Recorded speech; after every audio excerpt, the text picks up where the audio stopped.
Indian films के अंदर वैसे तो आप जनाब और पाकिस्तानी मुसलमानों को कसाई या दर्जी दिखाने का रिवाज वैसे तो कई दहाइयों से चला आ रहा है और आज 2023 के अंदर भी ये लोग समझते हैं कि पाकिस्तान शायद आगे तरक्की करने की बजाय पत्थर के दौर के अंदर वापस चला गया है, जिसकी हालिया मिसाल एक और नई anti Pakistani Bollywood movie Martin ने पेश किया है कि दुनिया में दूसरे नंबर पर सबसे खूबसूरत कैपिटल सिटी पाकिस्तान के शहर इस्लामाबाद को एक तरक्की याफ्ता शहर नहीं बल्कि सहरा दिखाया गया है जहां पर दुनिया की एक सबसे बड़ी जेल मौजूद है। और उस टाइम से लेकर अब तक गूगल मैप मुसलसल सदमे में है और उस टाइम से बस यही बोलता जा रहा है। मेरी शक्ति का गलत इस्तेमाल किया गया है। ये दुनिया बहुत खराब है। असल में इन फिल्म डायरेक्टर्स को अपनी आवाम को देशभक्ति का चूरन बेचकर पैसे कमाने का शॉर्टकट मिल चुका है और इन्हें पता है कि ऐसी फिल्म्स के अंदर इन्वेस्ट करके इनका सरमाया तो कभी डूब ही नहीं सकता। लिहाजा इस बार देशभक्ति को इतना जबरदस्ती फिल्म के अंदर घुसेड़ा गया है कि इस हीरो ने इंडियन का टैटू तक अपने बाजू पे बनवा लिया ताकि सब देख सकें, बेशक पाकिस्तानी एजेंसियां भी देख लें। भाई साहब कुछ ज्यादा नहीं हो गया ये? मतलब कुछ भी। और इस फिल्म की कहानी हमेशा की तरह मैं आपको एक लाइन के अंदर एक्सप्लेन कर सकता हूँ कि बिल्कुल वही है कि एक सुपर हीरो इंडिया से बॉर्डर क्रॉस करके पाकिस्तान के अंदर जाकर इनकी पूरी पुलिस फोर्स, गार्ड्स और हर एक फोर्स को मारकर हिफाजत से इंडिया वापस आ जाता है, लेकिन कोई चाहकर भी इसका कुछ नहीं बिगाड़ सकता। दी एंड, खत्म, bye bye, tata, goodbye. जिसे देखकर आपके मुंह से भी बेख्तियार कुछ इस तरह के अल्फाज निकलेंगे। अपनी खुद की फैंटेसी वर्ल्ड के अंदर ये लोग कितना खुश रहते हैं, लगता है इनको शीशा दिखाना पड़ेगा। मैं तुम्हें अभी समझाता हूँ, तेरा तो गेम बजाना पड़ेगा। Knitting is fantastic, thank you. देखो भाई, मेरी इंडियन से कोई पर्सनल दुश्मनी नहीं है, वहां पर भी हमारे मुसलमान भाई रहते हैं, लेकिन इस तरह के फिल्म डायरेक्टर्स को मेरा एक छोटा सा सीरियस मैसेज है, इसलिए कान खोलकर सुनो कि शर्म करो शर्म। वैसे हुस्न ज़न रखते हुए हम ये भी सोच सकते हैं कि शायद ये पाकिस्तान का फ्यूचर प्रेडिक्ट कर रहे हो कि इस कदर महंगाई के बाद पाकिस्तानी अवाम ऊंट चराती हुई सर पर कपड़ा बांधे, नीचे धोती और ऊपर बनियान पहनकर दांतों में तीली मारकर घूम रही हो, जिन्हें पाकिस्तानी ट्रैवल एजेंट कुवैत का कह के यहाँ पर छोड़ गए हैं। लेकिन आप इस बारे में क्या सोचते हैं, मैं जरूर जानना चाहूंगा। Amazing random facts around the world के सीजन 2 पार्ट 23 में खुशामदीद।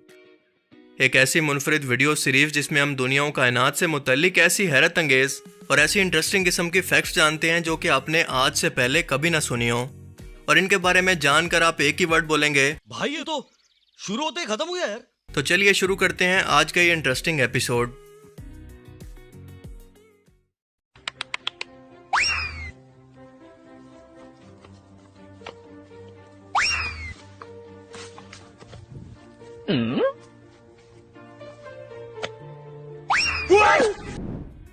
एक टर्टल यानी कछुए जैसा यह स्ट्रक्चर किसी साइंस फिक्शन फिल्म का कोई सीन नहीं है, बल्कि ये एक पूरा तैरता हुआ शहर है जो कि हकीकत के अंदर सऊदी अरेबिया $8 बिलियन की लागत से अगले 8 सालों के अंदर तैयार करने वाला है। इससे पहले इंसानों ने कोई ऐसा स्ट्रक्चर नहीं देखा जो कि 60,000 लोगों के पूरे शहर को लेकर समंदर के अंदर पूरी दुनिया पर घूमता रहे। इसका नाम रखा गया है पेंजियोस। आज से 350 मिलियन साल पहले दुनिया के तमाम कॉन्टिनेंट या बरे आज़म एक बड़ा कॉन्टिनेंट थे, यानी आपस के अंदर जुड़े हुए थे, जिसे पेंजिया कहते थे, और इसी मुनासबत से इसका नाम पेंजियोस रखा गया है। ये 1800 फीट लंबा होगा और इस टर्टल के स्ट्रक्चर का सिर्फ एक विंग 610 मीटर लंबा होगा। सिर्फ एक विंग पर 19 विलास, 64 अपार्टमेंट्स, गार्डन, मॉल और बीच सब कुछ मौजूद होगा।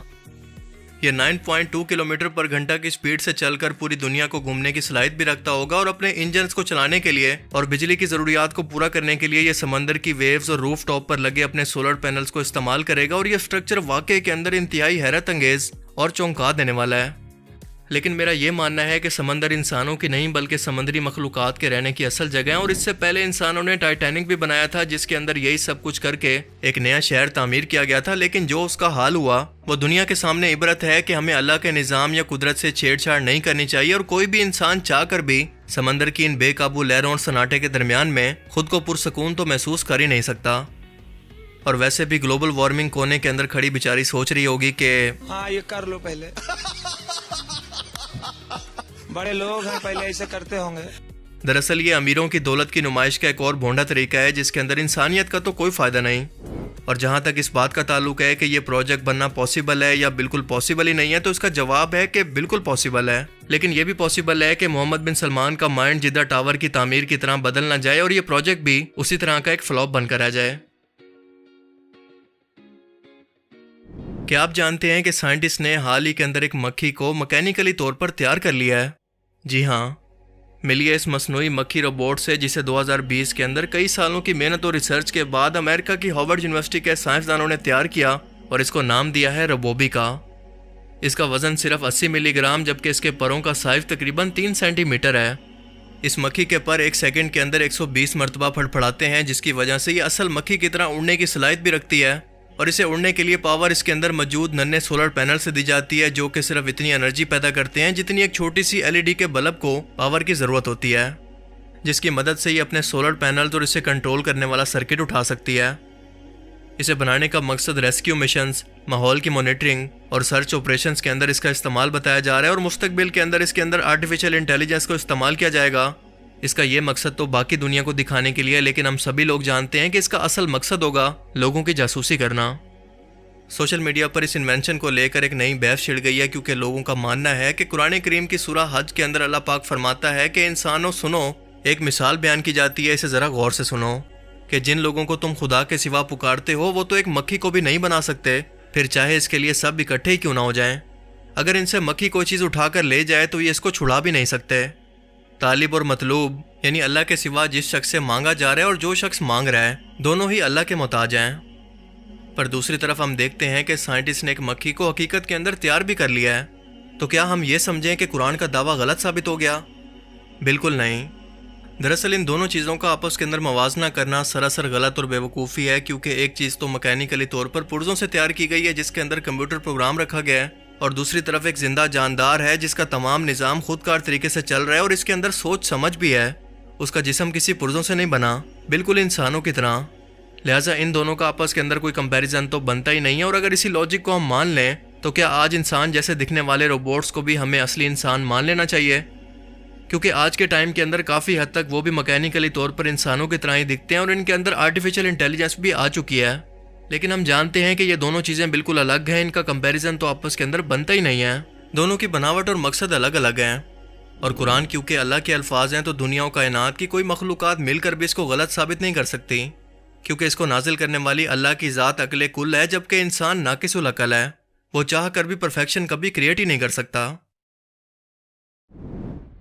लैपटॉप्स को कंप्यूटर के मुकाबले में बनाया इसीलिए गया था कि ये कॉम्पैक्ट और स्लिम साइज के अंदर थे, ताकि इसे कहीं से भी कैरी करना आसान हो। लेकिन क्या आपने दुनिया का सबसे बड़ा लैपटॉप देखा है जिसकी स्क्रीन 43 इंच और इसका वजन 100 पाउंड यानी 45 किलोग्राम है, और ये कुछ ऐसा दिखता है।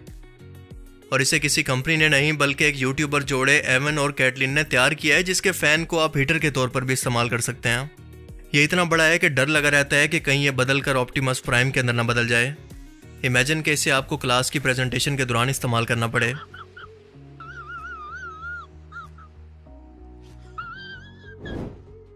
मर्सिडीज बेंज ने जेम्स कैमरोन की अवतार फिल्म से इंस्पायर होकर एक नई कॉन्सेप्ट कार तैयार की है, जिसका नाम रखा गया है VN अवतार।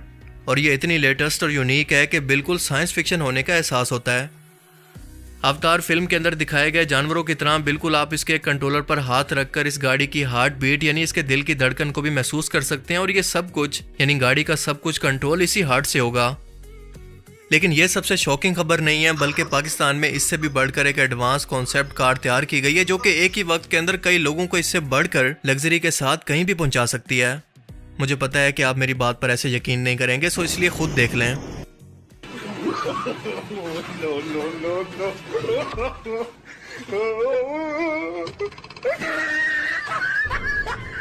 ये क्या है?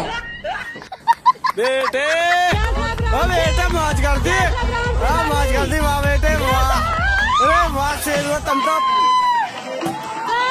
तो बड़े हैवी ड्राइवर भाई।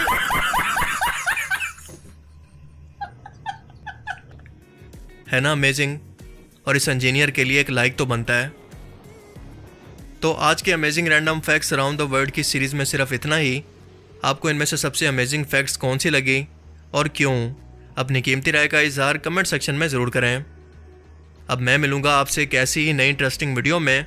तब तक के लिए अपना बहुत सा ख्याल रखिएगा। Thanks for watching this video. अल्लाह हाफिज़।